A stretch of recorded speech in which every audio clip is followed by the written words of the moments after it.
അസമിന്റെ super ഹീറോയാണ് Rajasthan Royals താരമായ റിയാൻ പരാഗ്. അസമിൽ നിന്ന് ആദ്യമായി ഇന്ത്യൻ ക്രിക്കറ്റ് ടീമിലെത്തുന്ന പുരുഷ താരം.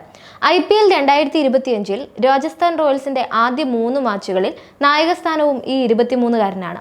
സഞ്ജു സാംസണ് ഫിറ്റ്നസ് പ്രശ്നങ്ങൾ ഉള്ളതുകൊണ്ടാണ് പരാഗിന് താൽക്കാലിക ചുമതല നൽകിയിരിക്കുന്നത്. മാർച്ച് 30 ഞായറാഴ്ച റോയൽസ് പരാഗിന് കീഴിൽ തങ്ങളുടെ 3ാം മത്സരത്തിനിറങ്ങാൻ പോവുകയാണ്. ആദ്യ 2 മാച്ചുകളിലും വലിയ തോൽവി വഴങ്ങിയതിനാലും വ്യക്തിഗത പ്രകടനം മോശമായതിനാലും റോയൽസും പരാഗും കടുത്ത നിരാശയിലാണ്. പോയിന്റ് പട്ടികയിൽ ഏറ്റവും പിന്നിലാണ് റോയൽസ് ഉള്ളത്. ഇതിനിടെ പരാഗിനെ ക്രൂരമായി ട്രോളി ചിലർ സോഷ്യൽ മീഡിയയിൽ എത്തുന്നുണ്ട്.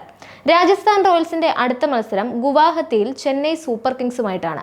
റോയൽസിന്റെ സെക്കൻഡ് ഹോം ഗ്രൗണ്ടാണിത്. ഇവിടെ നടക്കുന്ന ആദ്യ മത്സരത്തിന് മുമ്പ് വർണ്ണാഭമായ ആഘോഷ പരിപാടികൾ അരങ്ങേറും. ഇത്തവണ IPL നടക്കുന്ന 13 സ്റ്റേഡിയങ്ങളിലും പ്രത്യേകം ഉദ്ഘാടന ചടങ്ങുകൾ നടത്താൻ BCCI തീരുമാനിച്ചിരുന്നു. ഗുവാഹത്തിയിലെ ബർസബര സ്റ്റേഡിയത്തിൽ നടക്കുന്ന പ്രീ മാച്ച് നൃത്ത പരിപാടിയിൽ ബോളിവുഡ് നടി സാറ അലി ഖാൻ മുഖ്യവേഷത്തിലെത്തുമെന്ന് സ്ഥിരീകരിച്ചതോടെയാണ് റിയാൻ പരാഗിന് നേരെ തമാശയുമായി ആളുകളെത്തിയത്.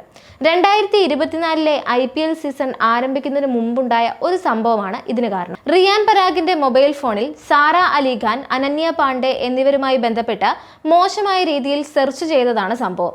ഒരു ലൈവ് പ്രോഗ്രാമിൽ അശ്രദ്ധമായി ലോകം മുഴുവൻ ഇത് സംപ്രേഷണം ചെയ്യപ്പെട്ടു. താരത്തിന് ഇത് വലിയ നാണക്കേടാവുകയും ചെയ്തു. പരാഗിന്റെ നാടായ അസമിലാണ് അടുത്ത മത്സരം നടക്കാനിരിക്കുന്നത്. അസം ക്രിക്കറ്റ് അസോസിയേഷൻ സ്റ്റേഡിയത്തിൽ സാറ അലി ഖാന്റെ പ്രകടനം സ്ഥിരീകരിച്ചതോടെയാണ് സോഷ്യൽ മീഡിയ ഈ സംഭവത്തിൽ വീണ്ടും ആവേശം കാണിച്ചത്. ഉപയോക്താക്കൾ ഈ വിഷയത്തിൽ അവരുടെ അഭിപ്രായങ്ങൾ പങ്കുവെക്കുകയായിരുന്നു. സംഭവത്തിൽ പ്രതികരണമായി ഇതുവരെ പരാഗ് രംഗത്തെത്തിയിട്ടില്ല. അറിയാതെ സംഭവിച്ച ഒരു അബദ്ധത്തിന്റെ പേരിൽ ഇങ്ങനെ ട്രോളേണ്ട കാര്യമില്ല എന്ന് പറയുന്നവരും സോഷ്യൽ മീഡിയയിലുണ്ട്. രാജസ്ഥാൻ റോയൽസിന്റെ ഇൻട്രാ സ്ക്വാഡ് പരിശീലന മത്സരത്തിൽ റിയാൻ പരാഗാണ് ഏറ്റവും മികച്ച പ്രകടനം കാഴ്ചവെച്ചത്. പരിശീലന മത്സരത്തിൽ വെടിക്കെട്ട് സെഞ്ചുറിയാണ് പരാഗ് നേടിയത്. 64 പന്തുകളിൽ നിന്ന് 114 റൺസ് എടുത്ത പരാഗ് ഈ കളിയിൽ പുറത്താകാതെ നിന്നു.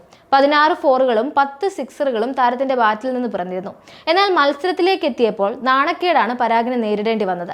രാജസ്ഥാൻ റോയൽസ് ക്യാപ്റ്റനായുള്ള ആദ്യ 2 കളിയിലും തോൽക്കുന്ന ആദ്യ നായകനായി മാറുകയായിരുന്നു പരാഗ്. രാജസ്ഥാൻ റോയൽസിനെ നയിച്ചിട്ടുള്ള മറ്റ് കളിക്കാരെല്ലാം ആദ്യ 2 മത്സരങ്ങളിൽ ഒന്നിലെങ്കിലും ടീമിനെ വിജയത്തിലേക്ക് നയിച്ചിട്ടുണ്ട്. ഇതിൽ രാഹുൽ ദ്രാവിഡും സ്റ്റീവ് സ്മിത്തും രാജസ്ഥാൻ റോയൽസിനെ നയിച്ച ആദ്യ 2 കളികളിലും ടീമിന് വിജയം നേടിക്കൊടുത്തു. Shane Warne, Shane Watson, Ajinkya Rahane, Sanju Samson എന്നിവർ ആദ്യ 2 കളികളിൽ ഒരു വിജയമാണ് ടീമിന് സമ്മാനിച്ചത്.